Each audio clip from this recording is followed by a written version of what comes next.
Hello students, welcome to chemistry Gujarati medium class 11નો chapter number 2 પરમાણુનું બંધારણમાં લાસ્ટ લેક્ચરમાં આપણે વાત કરી ઇલેક્ટ્રોન, પ્રોટોન અને ન્યુટ્રોનની શોધ વિશે. હવે ઇલેક્ટ્રોન અને પ્રોટોનની શોધ થયા પછી વૈજ્ઞાનિકોને ઉત્સુકતા થઈ કે આખિર પરમાણુમાં ઇલેક્ટ્રોન અને પ્રોટોન કેવી રીતે વહેંચાયેલા છે. તેમની ગોઠવણી વિશે ઘણા વૈજ્ઞાનિકોએ પરમાણુ નમૂના રજૂ કર્યા અને એમાં સૌથી પહેલાં રજૂ કર્યો થોમ્સનનો પરમાણુ નમૂનો. થોમ્સને કહ્યું કે પરમાણુ ગોળાકાર ધરાવે છે અને તેમાં પ્રોટોન, આખું જે પરમાણુ છે એ પ્રોટોનનો જ બનેલો છે, ધનભારિત છે, આખો ગોળો ધનભારિત છે અને તેમાં ઇલેક્ટ્રોન ખૂંપાયેલા છે. તેણે પરમાણુની સરખામણી કરી તડબૂચ સાથે. ઓકે, જેમ તડબૂચમાં કેવું હોય છે કે આખો તડબૂચ ગોળ હોય છે, તેવી જ રીતે પરમાણુ પણ ગોળ છે. પણ તડબૂચમાં લાલ ભાગ, આખો લાલ જ ભાગ હોય છે. બસ તેવી જ રીતે તેમાં ધનભારિત, આખું પરમાણુ ધનભારિત જ છે. અને તડબૂચમાં જેમ બીજ છે, બીજ ખૂંપાયેલા છે, બસ તેવી જ રીતે પરમાણુમાં પણ ઇલેક્ટ્રોન ખૂંપાયેલા છે. ઓકે, તો એના નમૂનાને તડબૂચ પણ કહે છે. અને બીજું પ્લમ પુડિંગ, એક સ્વીટ ડિશ હોય છે, અને બીજું રાઇઝન પુડિંગ. આ છે થોમ્સનના પરમાણુ નમૂનાના બીજા નામ. પ્લમ પુડિંગમાં કેવી રીતે કિસમિસ ભભરાયેલી હોય છે, બસ તેવી જ રીતે પરમાણુમાં ઇલેક્ટ્રોન હોય છે. ઓકે, હવે થોમ્સનના પરમાણુની ખાસ વાત એ હતી, આ નમૂનાની ખાસ વાત એ હતી કે તે પરમાણુની તટસ્થતા સમજાવી શક્યો. તટસ્થતા એટલે કે પરમાણુમાં જેટલા પ્રોટોન છે તેટલા જ ઇલેક્ટ્રોન છે. પ્રોટોન અને ન્યુટ્રોન એકબીજાને બેલેન્સ કરી દે એટલે કે તટસ્થ છે. હા, આ વાત સાચી છે કે પરમાણુ તટસ્થ છે. પણ આ જે તેણે વાત કરી કે ઇલેક્ટ્રોન ખૂંપાયેલા છે અને આ આખો ધનભાર વિખરાયેલું હોય છે, તે વાત ખોટી હતી. પછીના વૈજ્ઞાનિકોએ જે પ્રયોગો કર્યા તેની સાથે થોમ્સનના પરિણામો મેચ ન થયા, એટલે કે તે વહેંચણી સમજાવી શક્યો નહીં. તો આના પછી આવ્યો રુથરફોર્ડનો નમૂનો. રુથરફોર્ડનો પરમાણુનો કેન્દ્રીય નમૂનો. તો રુથરફોર્ડે એક પ્રયોગ કર્યો જે આલ્ફા કણ પ્રકીર્ણન પ્રયોગના નામથી જાણીતો છે. તેમાં તેણે આલ્ફા કણનો પ્રયોગ કર્યો. હવે આલ્ફા કણ શું હોય છે? આલ્ફા કણ એ હિલિયમનો કેન્દ્ર છે. એટલે કે હિલિયમની કેન્દ્રમાં શું હોય છે? 2 પ્રોટોન, રાઈટ? અને આજુબાજુ કક્ષકોમાં શું હોય છે? 2 ઇલેક્ટ્રોન. જો આપણે હિલિયમના પરમાણુમાંથી 2 ઇલેક્ટ્રોન કાઢી દઈએ તો શું વધે? એના પાસે 2 ચાર્જ +2 ચાર્જ એડ થઈ જાય. એટલે કે જે કેન્દ્ર છે એમાં 2 પ્રોટોન છે અને ચાર્જ +2 છે. તો બસ આલ્ફા કણ બી એ જ છે કે આલ્ફા કણનો વિદ્યુત ભાર +2 છે, એટલે કે તે ધનભારિત છે આલ્ફા કણ. અને બીજું તેનું જે દળ છે, આલ્ફા કણનું દળ, એ કેટલું છે? હિલિયમ જેટલું, 4U. ઓકે, તો તેણે આલ્ફા કણનો ઉપયોગ કર્યો. હવે આલ્ફા કણ કેવી રીતે આવે છે? કોઈ રેડિયો સક્રિય તત્વમાંથી. તો તેણે એક રેડિયો સક્રિય કોઈ સ્ત્રોત લીધો અને એમાંથી આલ્ફા કણ નીકળતા હતા. અને બીજી વસ્તુ તેણે એ લીધી કે તેણે એક સોનાનો વરખ લીધો. સોનાના વરખમાં સોનાના પરમાણુ હશે અને આલ્ફા કણનો આ પરમાણુ પર કેવી અસર થાય છે, બસ તેને તે જ જોવું હતું. અને એ જોવા માટે તેણે ZnSનો પ્રસ્ફુરણ પડદો બી મૂક્યો. ઓકે, જેનાથી આલ્ફા કણ આમાંથી પસાર થશે તો ZnS પર દેખાશે, ZnS પર ચમકારો થશે. ઓકે, તો આ છે ZnSનો પ્રસ્ફુરક પડદો. હવે આ પ્રયોગ પરથી તેણે એ જાણવું હતું કે આલ્ફા કણ નીકળશે અહીંયાથી અને પછી સોનાના વરખમાં પરમાણુ હશે, તો એ પરમાણુ પર આલ્ફા કણની પ્રકૃતિ શું છે, ક્યાં જાય છે, તે જોવું હતું. તો આ પ્રયોગના પરિણામો એવા હતા કે પહેલું પરિણામ એ હતું કે મોટાભાગના આલ્ફા કણો સોનાના વરખમાંથી વિચલન પામ્યા વગર પસાર થયા. એટલે કે સીધા સીધા પસાર થયા. દેખો કેવી રીતે, આ સમજો સોનાનો વર્ગ છે તો પરમાણુ તો ઘણા બધા હશે, પણ હું ખાલી એક જ દોરું છું ખાલી સમજાવવા માટે. ઓકે, આ છે પરમાણુ અને આ છે એનું કેન્દ્ર.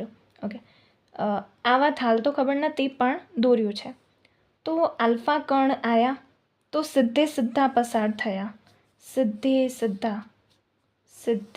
સીધા પસાર થયા મોટાભાગના. હવે આ વાત પરથી શું ખબર પડે છે, સીધે સીધા ક્યારે પસાર થશે, જ્યારે પરમાણુનો મોટાભાગનો અવકાશ ખાલી હશે ત્યારે જ. આખીર અહીંયા કંઈ નહીં હશે તો સીધા સીધા પસાર થયા, કંઈ નડ્યું નહીં, બસ સીધે સીધા પસાર થયા. તો આ વાત પરથી ખબર પડી કે મોટાભાગનો ભાગ ખાલી છે, એટલે કે અવકાશ છે, મોટા ભાગે અવકાશ છે. બીજી વસ્તુ એ પરિણામ ખબર પડી કે ખૂબ જ ઓછા પ્રમાણમાં આલ્ફા કણોનું બહુ નાના ખૂણે વિચલન થયું. અચ્છા, ખૂબ ઓછા એવા કણો હતા જે થોડાક વિચલન પામ્યા, આયા પછી વિચલન પામી ગયા, પછી આયા વિચલન પામી ગયા. હવે તમે જોઈ શકો છો કે વિચલન થયું, તેણે પોતાનો રસ્તો બદલી દીધો, મતલબ કે આ અપાકર્ષણને કારણે આવ્યું. હિલિયમ કેવા હતા, +2 ચાર્જવાળા, આલ્ફા કણ કેવા હતા, +2 ચાર્જવાળા. હવે પ્લસ ધનભારિત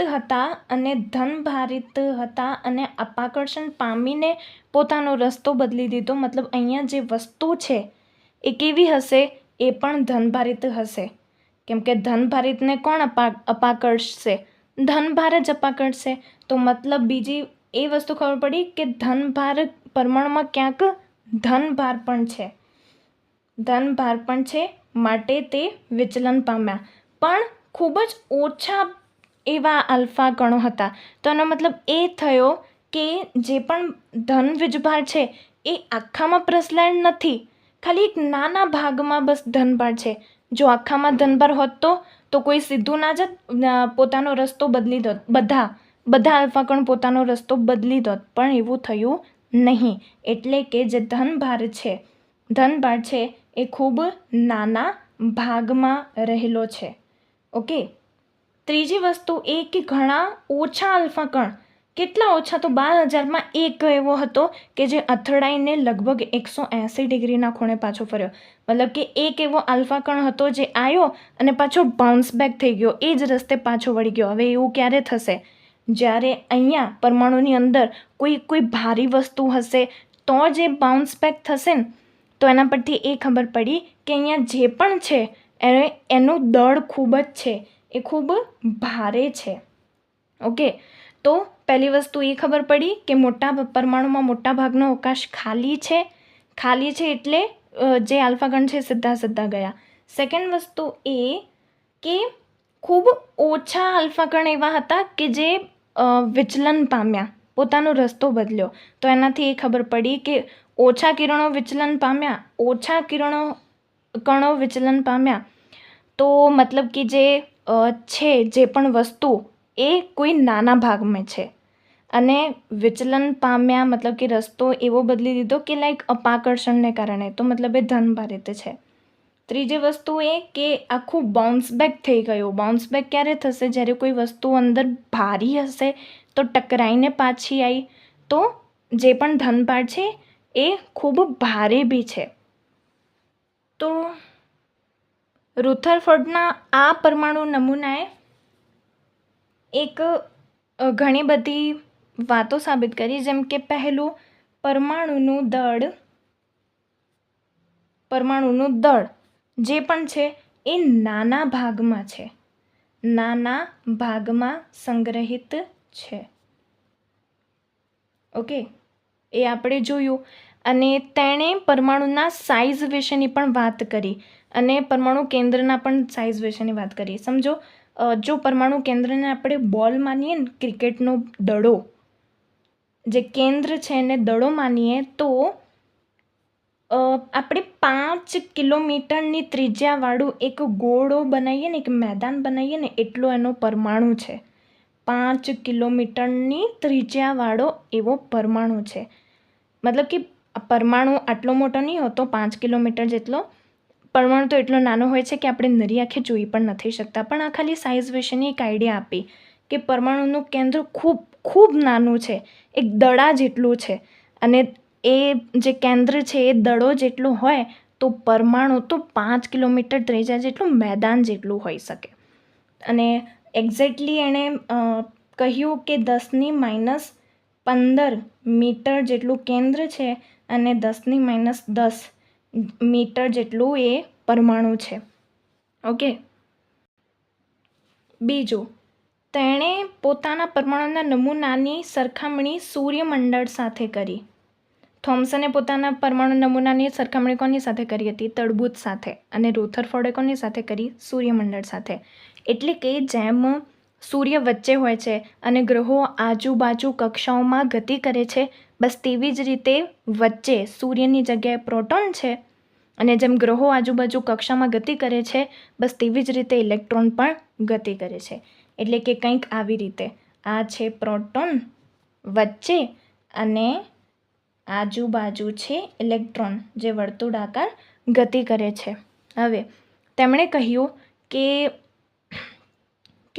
ઇલેક્ટ્રોન આવી રીતે ગતિ કરે છે અને ઇલેક્ટ્રોન અને પ્રોટોન છે, તો ઇલેક્ટ્રોન અને પ્રોટોન વચ્ચે આકર્ષણ બળ લાગવું જોઈએ, રાઈટ? દેખ, આ પોઝિટિવ છે, આ નેગેટિવ છે, તો આ એકબીજાને આકર્ષશે, પણ એવું થતું નથી. કેમ કે ઇલેક્ટ્રોન અને પ્રોટોન આ બંનેની વચ્ચે સ્થિર વિદ્યુતીય આકર્ષણ બળ રહેલું છે, જેના કારણે જે ઇલેક્ટ્રોન છે અને પ્રોટોન છે એ એકબીજા સાથે મળી નથી જતા, મતલબ કે એકબીજાથી એક નિશ્ચિત અંતરે રાખે છે. આ બળના કારણે તે સ્થિર છે. આ વાત રુથરફોર્ડે કહી. પણ રુથરફોર્ડનો આ છે આખો પરમાણુ નમૂનો, પણ તેની આ નમૂનાની ખામી પણ છે. કઈ? તો ખામીની વાત કરીએ તો તેણે કહ્યું કે વચ્ચે પ્રોટોન છે, આજુબાજુ ઇલેક્ટ્રોન કક્ષામાં ગતિ કરે છે. પણ મેક્સવેલે કહ્યું, એણે પ્રયોગો કર્યા તો મેક્સવેલે કહ્યું કે જ્યારે કોઈ વીજભારવાળું કણ વર્તુળાકાર પથ પર ગતિ કરે છે ત્યારે તેની દિશા બદલાય છે, રાઈટ? દેખો, ઇલેક્ટ્રોન આ ગતિ કરે છે તો દરેક પોઈન્ટ પર તેની દિશા બદલાય છે અને દિશા બદલાય એટલે વેગ પણ બદલાય. દેખો, ઇલેક્ટ્રોનની દિશા બદલાય છે, હા, તો દિશા બદલાય છે મતલબ એને વેગ પણ બદલાય છે. કેમ કે વેગ અને ઝડપ વચ્ચે તમને ડિફરન્સ ખબર હશે. વેગમાં દિશા બદલાય છે તો વેગ બી બદલાય છે અને વેગ બદલાય છે મતલબ કે તેની પાસે કંઈક પ્રવેગ હશે. અને જ્યારે કોઈ પ્રવેગિત કણ વર્તુળાકાર પથ પર ગતિ કરે છે ત્યારે તે ઉર્જા ઉત્પન્ન કરે છે, મતલબ ઉર્જાનો વેસ્ટ થાય છે. મતલબ આ ઇલેક્ટ્રોન જ્યારે વર્તુળાકાર પથ પર ગતિ કરે છે ત્યારે ઉર્જા તેની વેસ્ટ થાય છે. અને જો ઉર્જા જાય છે, ઉર્જા ઓછી થાય છે, તો તે પછી કેટલી ગતિ કરશે? ગતિ કરીને એની ત્રિજ્યા ઓછી થતી જશે. મતલબ આ ઇલેક્ટ્રોન ફર્યો અને પછી એક ટાઈમ એવો આવશે કે તે કેન્દ્રમાં જઈને પડી જશે. તેની પાસે ઉર્જા તો બચશે નહીં, તો તે કેન્દ્રમાં જઈને પડી જશે. અને આવું થાય, ઇલેક્ટ્રોન કેન્દ્રમાં જઈને પડી જાય તો પછી આ જે પરમાણુ છે એનો નાશ થઈ જશે. પરમાણુ તો અસ્તિત્વ જ નહીં ધરાવશે. એટલે કે રુથરફોર્ડનો નમૂનો જે છે એ પરમાણુની સ્થાયીતા સમજાવી શક્યો નહીં. ઓકે. બીજી વસ્તુ એ કે તે ઇલેક્ટ્રોનની ઉર્જા નહીં સમજાવી શક્યો. આના પરથી એ ખબર પડે કે ઇલેક્ટ્રોનની ઉર્જા એણે સમજાવી જ નહીં, તો પછી એણે ઇલેક્ટ્રોનની ગોઠવણી એ પણ નહીં સમજાવી શક્યો. અને પછી તે વર્ણપટ નહીં સમજાવી શક્યો. વર્ણપટ શું છે તે આપણે આગળ વાત કરીશું. ઓકે, તો આ જે ખામી છે એ રુથરફોર્ડની છે. એટલે કે આગળ જો ચોખ્ખું નેટ વાત કરીએ તો એણે ઇલેક્ટ્રોન વિશે તો કંઈ કીધું જ નહીં, સમજો. અને જે પણ કીધું એ ખોટું કીધું. તો મતલબ એણે ખાલી કેન્દ્ર વિશે વાત કરી અને કેન્દ્રનું જે પણ એણે કહ્યું એ બધું સાચું કહ્યું. દેટ્સ વાય આપણે અહીંયા કહ્યું કે રુથરફોર્ડનો પરમાણુનો કેન્દ્રીય નમૂનો, કેમ કે એણે કેન્દ્ર વિશે જે પણ વાત કરી એ બિલકુલ સાચી હતી. કે કેન્દ્ર ધન વીજભારિત છે, એમાં પ્રોટોન છે, એ બધી વાત એણે કેન્દ્ર વિશે સાચી કહી. તો એટલે આનું નામ છે રુથરફોર્ડનો પરમાણુનો કેન્દ્રીય નમૂનો. Okay, so thank you.